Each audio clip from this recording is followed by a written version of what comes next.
Bonjour à toutes et à tous, je suis ravie de vous retrouver pour cette 21e vidéo du mois de décembre. Alors c'est un jour particulier parce que déjà moi je démarre mes vacances, j'ai la chance de pouvoir prendre un peu de temps cette année avec mes enfants, donc voilà, je démarre mes vacances, donc ça c'est plutôt chouette.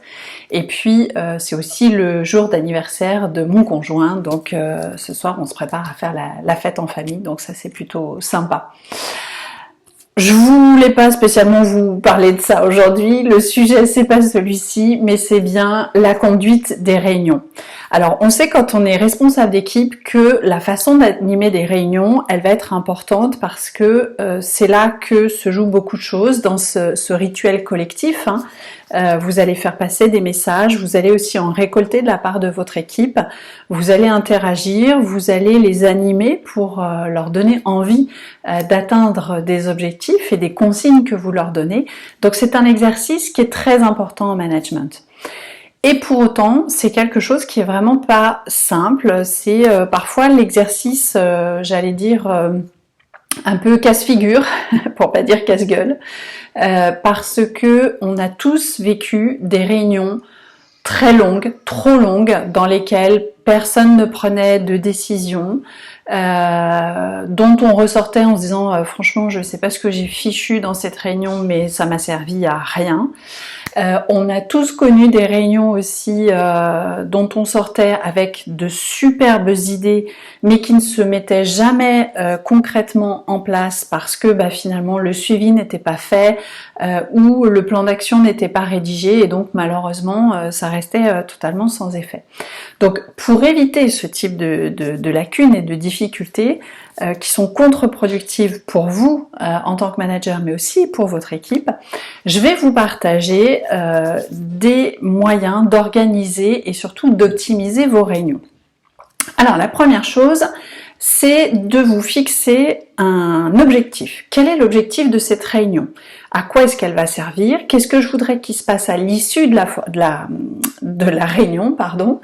Et ça, c'est important de vous questionner en même temps en vous disant, en fonction de cet objectif, est-ce qu'il y a un autre moyen de réaliser cet échange autrement qu'en réunissant tout le monde, peut-être physiquement dans la même pièce ou peut-être virtuellement avec des outils de visio, puisque cette année on a été très largement confronté à ce type de réunion à animer et donc peut-être que vous avez aussi choisi de réunir votre équipe derrière des écrans pour échanger. Donc l'objectif, et encore une fois, est-ce que le format réunion est le meilleur format? Peut-être que parfois, simplement l'envoi d'un mail va être suffisant parce qu'on a juste à transmettre une information qui ne nécessite pas forcément d'autres interactions. Donc le format de la réunion n'est pas toujours adapté. Et puis, en fonction de cet objectif, une fois qu'on l'a bien défini, il va falloir définir la durée de cette réunion. Est-ce que c'est une réunion d'une demi-heure, de 3/4 d'heure, d'une heure? Donc, ça c'est important aussi à déterminer parce que ça va conditionner aussi le déroulement pour chacun des sujets. Une fois que votre objectif est clair, que la durée est définie, eh bien vous allez organiser cette réunion. Donc choisir le lieu si c'est une réunion physique ensemble, choisir qui y participe, si vous avez des intervenants par exemple, des personnes d'autres services par exemple, donc les prévenir à l'avance et puis pouvoir organiser leur intervention, dans quelle durée, pour quel effet, etc., etc. Donc ça c'est important de définir ces différents éléments et d'organiser les moyens. Vous allez aussi préparer cette réunion, c'est-à-dire que même si c'était une réunion hebdomadaire, à chaque fois c'est important de définir les différents sujets qui vont être abordés à cette réunion. D'une part pour éviter que ce soit toujours la même chose, que ce soit redondant, que ce soit lourd, pénible pour tout le monde et finalement absolument pas productif. Donc préparez des sujets, vous pouvez très bien décider de pré-remplir un ordre du jour et même, ce qui est génial, c'est de le faire pré-remplir à l'ensemble de l'équipe. C'est-à-dire que la réunion, c'est pas censé être que de l'information descendante de vous vers l'équipe. C'est aussi une occasion où l'équipe va vous remonter des informations. Donc c'est intéressant que l'équipe dise, ben voilà, moi dans cette réunion, j'aimerais qu'on puisse aborder tel sujet ou j'ai telle information à vous faire passer. Donc mettre en commun un support, un document d'ordre du jour, ça peut être intéressant pour que chacun le prépare. Bien sûr, en fonction des différents sujets qui seront notés à l'ordre du jour, je vous invite à préparer des éléments, de la matière, des données, des chiffres, des exemples, etc., etc. Et puis ensuite, on rentre vraiment dans le cœur de l'animation. Donc c'est la troisième étape, quand on vient animer sa réunion. Donc encore une fois, il y a énormément de techniques pour animer une réunion. Ça peut être bien sûr des échanges verbaux, ça peut être une réflexion en commun pour faire émerger des idées, un peu en mode brainstorming. Ça peut être de leur faire visionner une vidéo pour les faire réagir à un sujet et les faire réfléchir, etc., etc.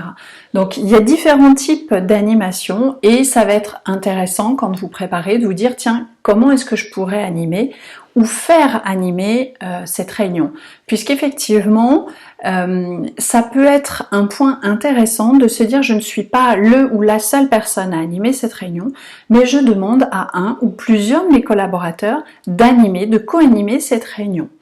Ça va avoir une vertu assez intéressante puisque vous les impliquez vraiment dans le processus de la réunion, vous les responsabilisez, et le fait que ce ne soit pas l'encadrement qui pilote toutes les réunions, eh bien ça permet d'une part de varier le format, mais aussi de rendre ces réunions plus attractives, plus intéressantes.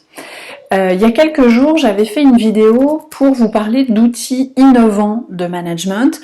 Eh bien, dans le laboratoire de recherche qui avait été mis en place par DCF France, dont je vous avais parlé, l'animation justement des réunions par l'équipe faisait partie des pistes de réflexion et était un outil innovant pour les managers. Donc je vous invite à y réfléchir, à vous dire tiens, quels seraient les sujets que je pourrais faire animer par mes collaborateurs, comment ils pourraient le faire. Bien sûr, vous allez les aider en leur proposant les sujets et en les aidant à préparer s'ils en ont besoin, mais ensuite c'est de leur laisser complètement la latitude de l'animation.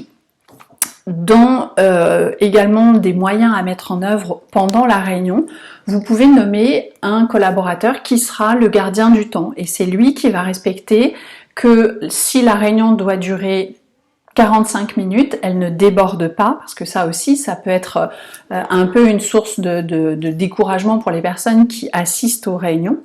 Donc, s'il y a 4 sujets, vous allez découper votre réunion de façon à ce que chacun des sujets, vous ayez évalué en amont le temps nécessaire pour aborder ces différents points.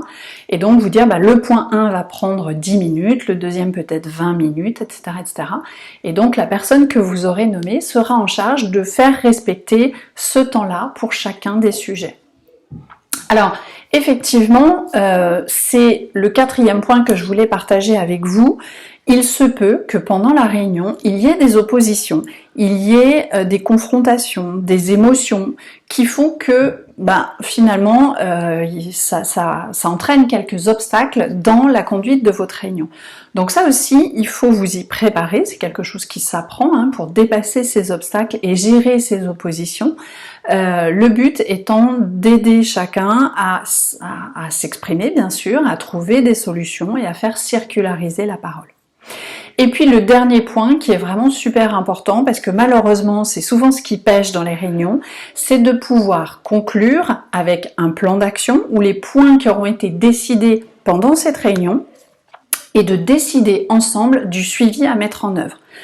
Donc si il y a des actions à mettre en place, eh bien c'est de se donner un planning qu'il faudra que vous suiviez bien sûr pour vous assurer que les uns et les autres suivent ce planning. Ça peut être de rédiger un compte-rendu qui sera envoyé à tous les participants.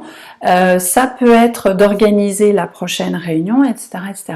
Ce qui est important en tout cas, c'est vraiment de tracer le plus possible un compte-rendu simple, assez concis, mais clair, de ce qui aura été dit ou décidé pendant cette réunion.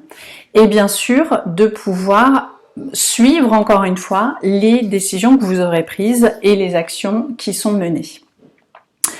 Donc voilà un petit peu ce que je voulais partager avec vous sur la conduite des réunions. Alors si vous entendez un peu de bruit autour, c'est normal. Comme je vous disais tout à l'heure, comme je suis en vacances avec les enfants, il y a un petit peu de bruit, mais ça fait partie de la vie, c'est pas gênant. Moi, je vous souhaite une bonne fin de journée. J'espère en tout cas que ces éléments pour vous aider à préparer et animer vos réunions vont vous aider. Et je vous dis à demain pour un nouveau sujet, une nouvelle astuce et une nouvelle vidéo. Bye!